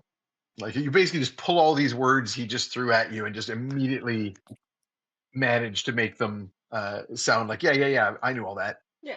Oh, quick question. If I'm talking for a while, don't I get term speech as well? Sure. I think by the time you're done going through this back and forth, it'll have been over a minute. So I'm just going to keep, I mean, you rolled such a great pressure. I'm just going to give you the roll. Like, I'm just going to call it. You don't have to roll another persuasion. He can't even come close to rolling insight against that. He didn't roll a nat 20. So he is Yeah. charmed by you. So charming.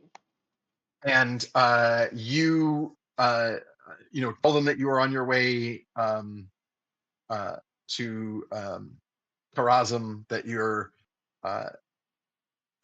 being taken there by the elder in order to meet with the satrap and bring utmost important news to the council of satraps, basically taking all the bits and pieces that like you heard from my brain shut off again, elder Melkoi? Melkor. Yeah, it's basically Melkor with an oi. I don't know why. Yeah. Anyway, I can do that. But yeah, you mentioned that because you remember the Melkoi talking about the Council of Satraps that doesn't only convenes if there is a need, and that every major city state has its own satrap, and all this stuff that you just kind of were vaguely listening to when Copernicus was talking about it with the elder. You've just like now just you absorbed it all in, and now you give like this very pretty speech that's very much in the idiom of what you've heard around the camp, and just 100% impress the hell out of these people. And now they aren't even looking at the others. They just assume you let Copernicus do the talking because he's an elder. And now they're just talking to you because you're obviously the emissary who knows what you're talking about here. And then you've got your While big that's dumb going green. on, is it possible for me to start like a small fire, pull up my tea kettle, and start making tea for them?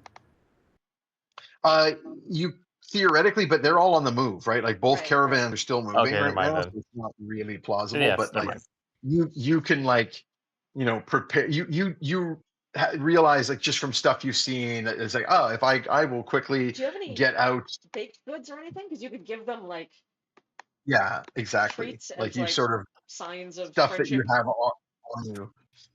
Yeah. You like wrap a hospitality. baked good from earlier in the night in like a silk and hand it to them in the way that you've seen other people do that in the camp, and like I'll just help by utterly prestidigitationing things warmer or colder for you to a little. yeah, exactly. You can just kind of bluff your way through. You pull a little tiny teapot out of your sleeve, like sleight of hand style, and then Morgan prestidigitates it so that it's hot Nice.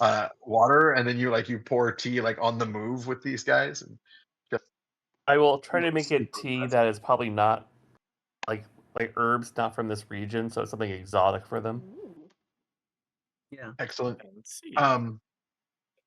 So he will respond by saying he'll immediately start referring to you by some honorific that basically means emissary, and say, well met to emissary of Zamil and Nakjal. We too, at the bidding of our satrap, bring tidings most valuable to Karazm. The satraps already assembled there eagerly await our arrival, for we bear the speaker. And you have no idea what any of that means. but That's like you fancy. immediately cotton on to the like pseudo reverence of the group. You do kind of click with the like Elder Melkoi said that the satraps only gather for like important kind of like war council stuff, and it sounds like there's already satraps gathering Yeah. at Karaz. So they know something's up. Yeah. And he says, "Come, you must speak with our commanders." It would be an honor. Thank you so much. And he will, his little group will sort of turn and just reverse the wedge, basically protecting you now as you are marched to the caravan. And there will be a small delegation that'll the runners will go on and they'll pass word, and a delegation will kind of come out to meet you. There are two older individuals, one man, one woman, who are clearly, they're dressed in similar robes, but in the style of this group, similar robes to Melkoi. So you're immediately like, okay, so these are the elders of this group. They're a larger group. There's two elders, and they will also have with them a commander type who appears to be similar to these bird-headed individuals, except that he has a human face with a bird's beak, and you almost wonder if he's like a half-breed of some kind. But he's got a slight metallic tinge to his skin, but looks more like human skin. Little bluer though, like you kind of think that there might be some weird jinn magic happening here. And he's wearing a full like turban kind of headdress. And he's got like some ornate stuff on him, so you're like, this is someone of some import. And when you come up, the elders will say, greetings, strangers of Zamil and Nakdal. We are elders Milok and Malek. Now each of them nod a head in turn, and I will never get that straight again, so they will just interchangeably use those names. Fair enough. And he will say, this is Prince Zarud of our city of, I really should just keep the notes open in front of me, of our city of Jangalar.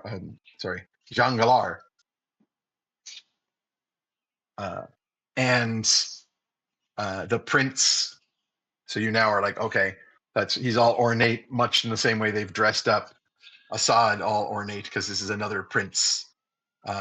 Which you kind of get the impression, and you would already remember this, Copernicus, is like a lord title. Like it's like these are sort of just general nobles. They're not like the leaders of the military of the city or anything. You've heard military rank honorifics. You've heard of these satraps, and then you've heard just this broader prince, which you get the impression is like a little more,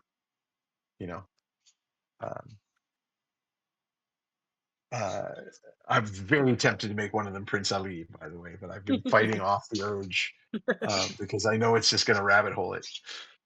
Every time I say it, my brain's just going to go like, No, absolutely. I'm already He's got the monkeys. He's got The the monkeys. echolocalia is strong in this party for sure. Oh, Tromlin, have you summoned your companion back that I accidentally destroyed? Probably more than like.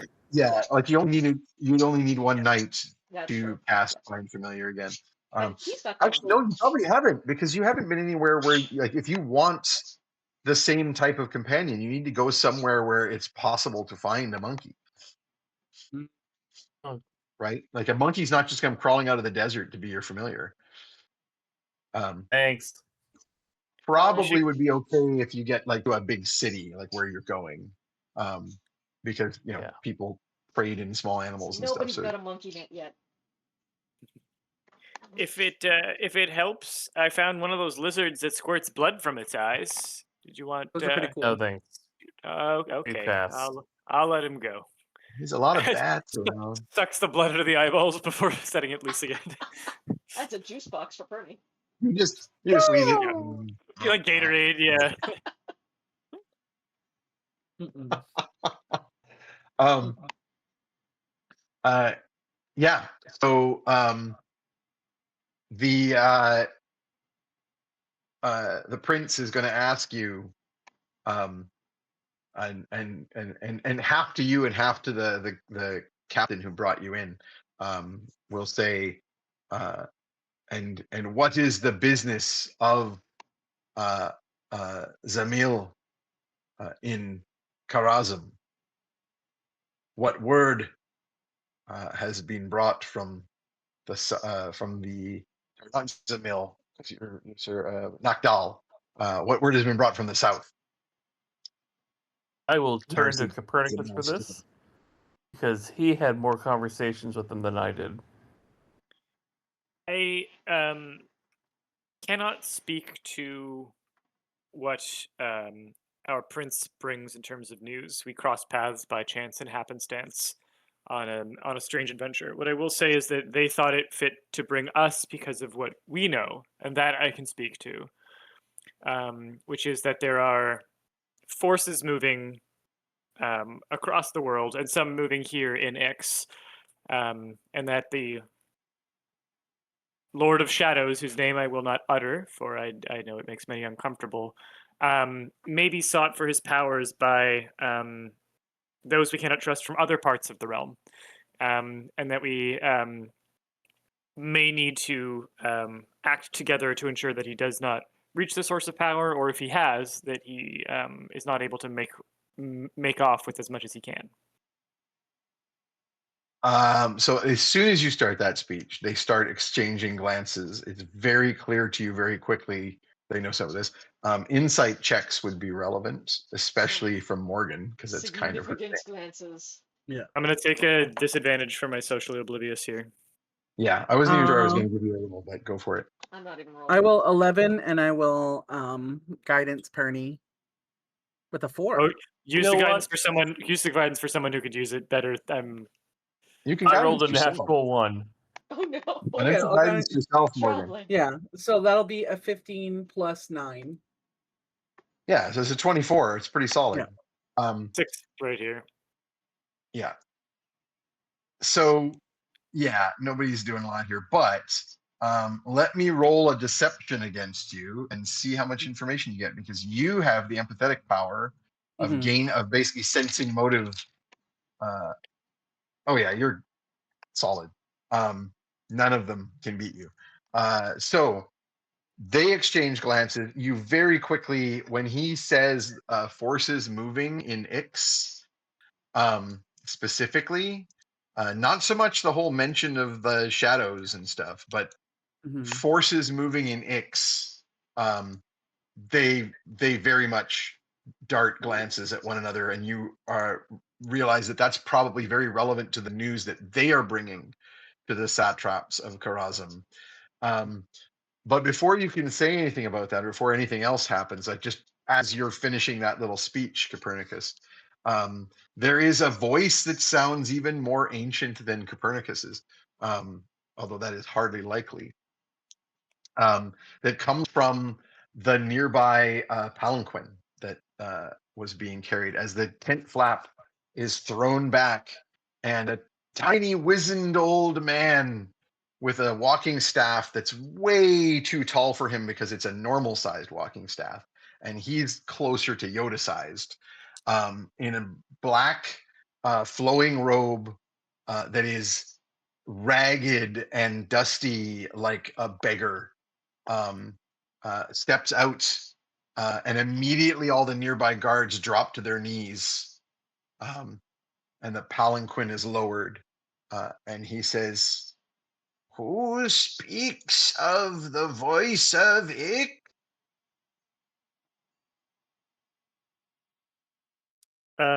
Is anyone else kneeling, or just the people helping him get to ground?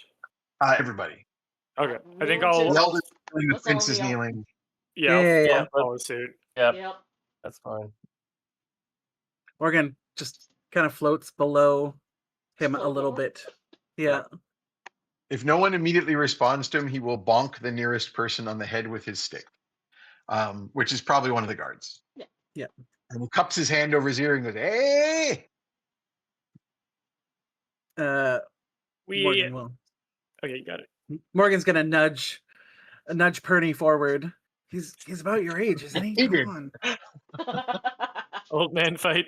Yeah, You can like oh you man, can use fight. your like once a day like increase back to normal size just so you can shove him. Yeah. I do not know of the voice. Do I know of the voice of Ix? I'm assuming I don't. All you know is that you heard. I mean, you rolled some crazy rolls recently, and history is relevant. So I'll just say you remember that you vaguely, murkily in the depths of your memory remember something about somebody called the Speaker of Ix, and they said that they bear the speaker, Right. and it just kind of clicks together for you. Oh, okay, sorry. So this guy's the speaker, and this group is bearing Speaker of Ix. I'll say, I did not speak of the Speaker of Ix, but it is a great honor to be in your presence, and then whatever title should be used, speaker or lordship or whatever, I'll use. Speaker, but also he said who speaks of the voice of Ix. Oh, the He voice of didn't say Ix. the speaker, but just Okay. you mentioned something about the desert. Right. And so you do some obeisance and say something along the lines of, you bow, and he will say, "Stand up, sonny. What is this news you bear about the sands of Ix?" I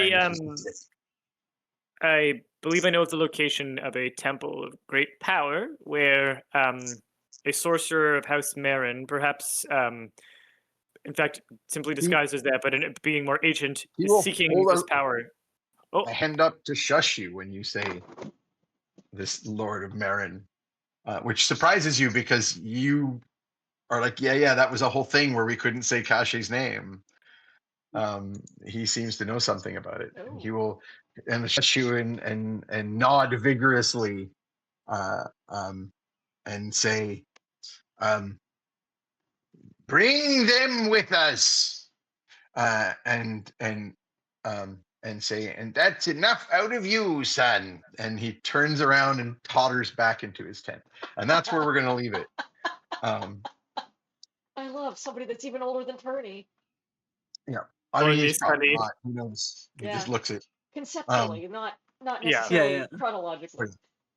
and you made so many crazy rolls on history and occult. You vaguely remember that in times of war and strife in Wahad, the satraps as a council like vote on things, but they will bring one who is called the Speaker of Ix, who speaks for the desert.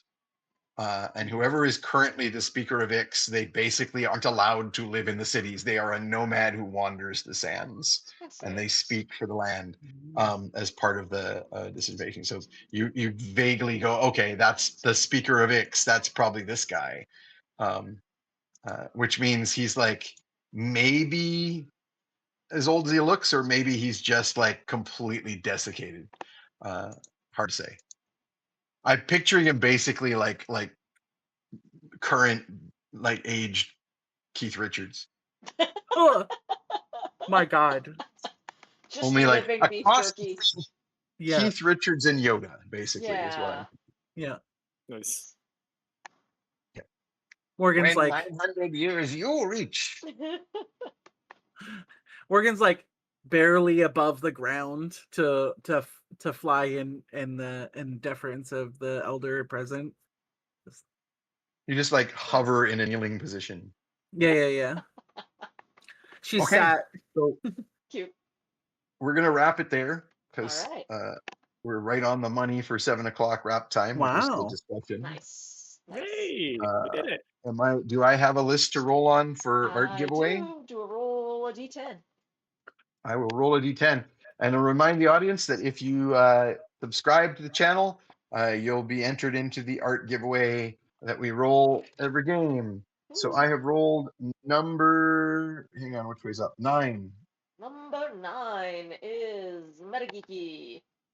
Metageeky, Nice. yay! Yay, thank you. Yay. Metageeky gets some arts. Also, Excellent. I've added to my repertoire of sticker printing abilities transparent stickers. Ooh. How fancy. Fancy, Oh, fancy. Very nice, very nice. Fancy feast. Does anybody have anything else to shout out before we? I'm just head gonna on out? brag. I'm gonna brag for a sec. Since our Yeah. last game, I've gone to 2 fencing tournaments and I've won my first 3 fencing medals. I'm just very proud of myself. Yay. I also Congrats. went to the emergency room because I exploded my thumb. Yeah. Lost Very during this stream. That's yeah. It only Yeah. cost you because of your thumb. Oh, Yeah, Yeah. it only cost me the tip of my thumb. But yeah, I'm very happy about that. My brag is that I was recently topless in the CBC headquarters of Vancouver. Nice. I was recording a audio descriptive for a documentary about my friend Carmen Papalia, who is a non-visual artist. I was in the documentary scooting him around on the back of my scooter for part of it, and on the final day of audio recording, I wore my fanciest dress, which is satin and a sheer glittery gauzy overlay material, which was incredibly swooshy. So I had to sit there in my shorts and my bra and a blankie because you could hear it on the mic so easily. Oh no. But That's really funny. by the time we got through halfway of the recording, I was able to like fully lock in my body every time we recorded anyway, so I could put my dress on. But it was fun to be topless in the CBC. Nice. Yeah, that's my brag. Good. Hell yeah. Nice. All right. Anything else? Mind. Nope. Next Sunday? Not tomorrow, but a week from tomorrow, I will be on the other stream, Ultra Deco Archives, doing Empyrean Wilds. But nothing It's been till so then. fun. It's been super fun. All It's right, been great. y'all. All right. Join us again, probably in 2 Well, weeks. So, Bye, everybody. thanks for joining Good us. night, sweet dreams. See y'all. Bye. Yeah. Don't do anything Thank we wouldn't you. do.